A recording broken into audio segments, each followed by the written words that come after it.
Hi everyone and welcome back to another video.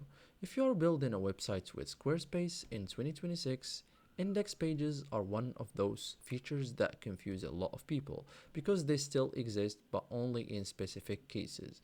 So powerful for long scrolling pages, great for storytelling and portfolios, but not available everywhere. So in this guide I will explain clearly and honestly how to add an index page in Squarespace in 2026 when it's possible and what to use instead of it's not. Okay, so first thing first, add or how to add an index page. Okay, so this is for Squarespace 7.0 only. So this is only works if your site is on Squarespace 7.0. So go to pages. Okay, look for index or plus. Okay,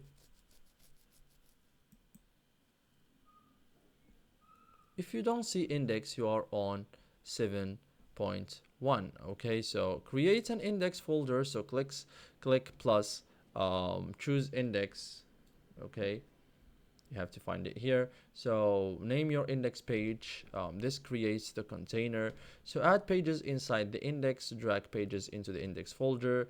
Each page becomes a scrollable section. Reorder pages to control scroll order. Okay, so order equals scroll flow.